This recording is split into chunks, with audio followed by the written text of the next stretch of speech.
Hey guys, in this digest, Tesla will slash employee pay, robotaxi announcement, and Sentry Mode problem. About Tesla. We all know Tesla cannot produce its cars due to the coronavirus. The company planned to get back to production on May 4th, but LA extended the quarantine until May 15th. Now, Tesla is going to furlough most of its sales and delivery staff.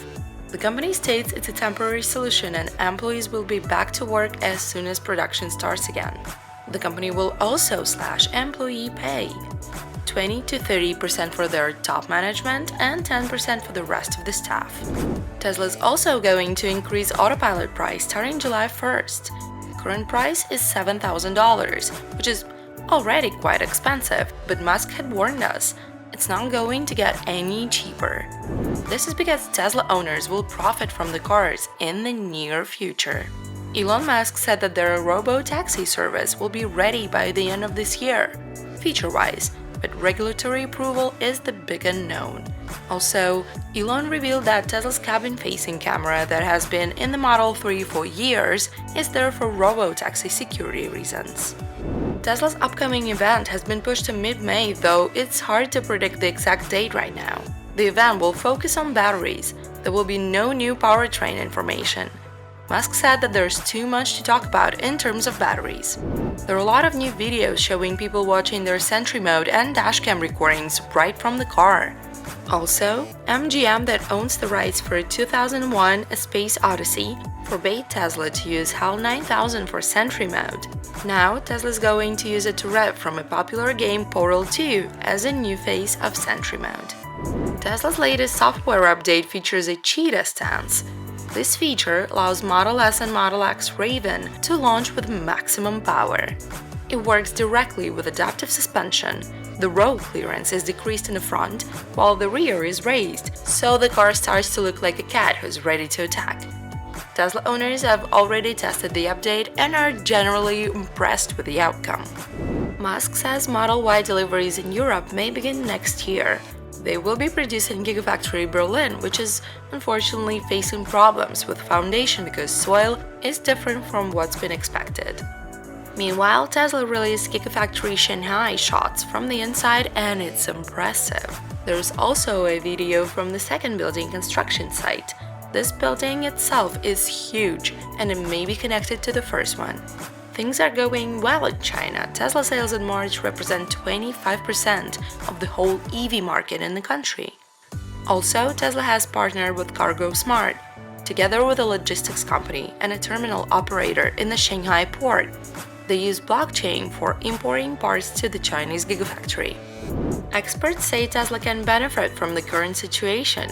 Other automakers are delaying their electric vehicle programs, and Tesla will probably easily recover from the pandemic. For instance, they don't have to deal with unions. They do have a big fight ahead of them, though, with other companies that are supposed to produce their own electric pickup trucks.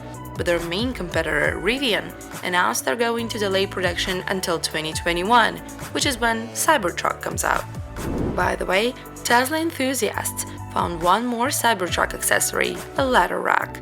There is no official information about it, but the company showed a render during the presentation. No one paid attention to it back then, but a lot of people who are using their trucks for work may be interested in this. About Tesla Energy. We've already told you about South Australia's virtual power plant that consists of power walls. The first stage of this project is going really good. It does not only work great as a backup system, but also as a financial investment. It brought $225,000 profit in 4 months. Tesla updated its solar panel subscription contract. Now, people who want to get rid of their panels need to pay up to $2,500 in California. The company says it'll offer a competitive price in other states, but no exact figures were mentioned. The Solar Reviews website asks people not to sign the contract until the company changes it. About SpaceX. If you were worried about Dragon coming home from the CRS-20 mission, don't be. The ship has successfully landed on water. It was its last mission.